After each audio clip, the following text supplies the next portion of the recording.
buôn làm kho rồi chia có tầng la này thì khui cùng dông này khui nè cùng dông ra mẹ mà nó khui cùng dông khui nè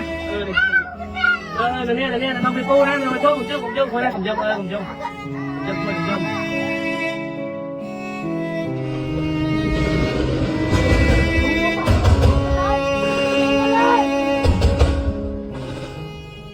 21 ថ្ងៃជារយៈពេលនៃសម្លេងជនហោះចំបាំងរបស់យោធាថៃហោះក៏ក្រៅមេឃញីធរណីដោយគ្រាប់បែកគ្រាប់សឹកគ្រាប់សន្ធប់ជាប់គ្នាចូលជ្រៅក្នុងទឹកដីកម្ពុជាជា21ថ្ងៃនៃការបាញ់ផ្លោងដោយកំភ្លើងតូចធំគ្រាប់បែកចង្កោមផ្សែងពលរត់ក្រោះជីជន់បាញ់ស្រោចកំឡោចភូមិខ្មែរជា21ថ្ងៃនៃការគីប្រហារដ៏ខូខើមិនរើសគល់ដៅសិស្សរត់ចោលសាលាពលរដ្ឋធម្មតារត់ចោលផ្ទះចាប់ពីម៉ោង 12 ថ្ងៃត្រង់ថ្ងៃទី 27 ខែធ្នូឆ្នាំ 2025 ក្រោមបទឈប់បាញ់ទោះនៅភុយស្រួយសំលេងគ្រាប់បែកហែកអាកាសបានស្ងប់ស្ងាត់ទៅវិញក៏ប៉ុន្តែភាពស្ងៀមស្ងាត់នេះមិនមែនមានន័យថាយើងភ្លេចនោះទេវាជាពេលវេលាដែលយើងកាន់តែត្រូវចងចាំថាអ្នកណាដែលបានយកជីវិតទៅបដូរដើម្បីការពារយើងនិងជាតិរបស់យើងមិនសំដៅចាញ់ឬក៏ឈ្នះសារនេះគឺជាការថ្លែងអំណរគុណដល់ទាហានជួរមុខនៃប្រទេសកម្ពុជាពលទាហានខ្មែរមិនបានប្រយុទ្ធដើម្បីប្រជាប្រិយភាពទេពួកគាត់មិនបានប្រយុទ្ធដើម្បីឲ្យគេសរសើរទេពួកគាត់បានប្រយុទ្ធដោយសារតែសមរភូមិដែលនៅពីក្រោយខ្នងរបស់ពួកគាត់គឺជាទឹកដីកំណើតជាភូមិជាវត្តអារាមសាលារៀនឪពុកម្ដាយកូននិងបងប្អូនរួមជាតិខ្មែរជាជីវិតដែលពួកគាត់ត្រូវការពារនៅពេលដែលយើងលងលក់ក្នុងដំណេកពលទាហានខ្មែរបើកភ្នែកនៅក្នុងទីងងឹតរងចាំវាយបកសត្រូវឈ្លានពាន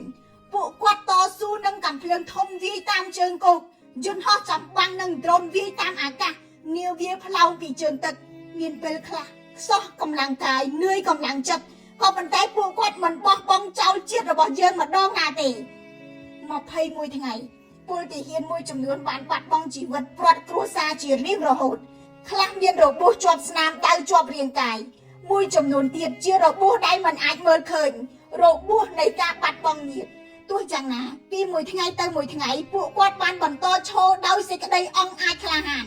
ឈរការពារជនស៊ីវិលដែលពួកគាត់មិនធ្លាប់ស្គាល់ឈរការពារភូមិឋានដែលមិនមែនជារបស់គាត់ផ្ទាល់ខ្លួនឈរការពារទង់ជាតិខ្មែរដែលតំណាងឲ្យជាតិសាសន៍ថ្លៃថ្នូររបស់ប្រជាជាតិកម្ពុជា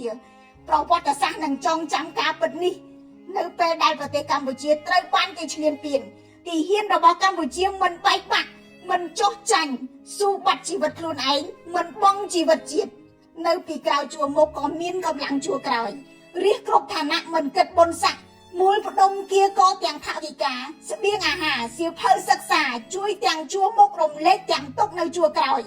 គ្រូបង្រៀនស្ម័គ្រចិត្តមិនគិតចិត្តឆ្ងាយបន្តផ្ទេរចំណេះរក្សាក្តីសង្ឃឹមដល់កុមារនៅតំបន់ភៀសខ្លួន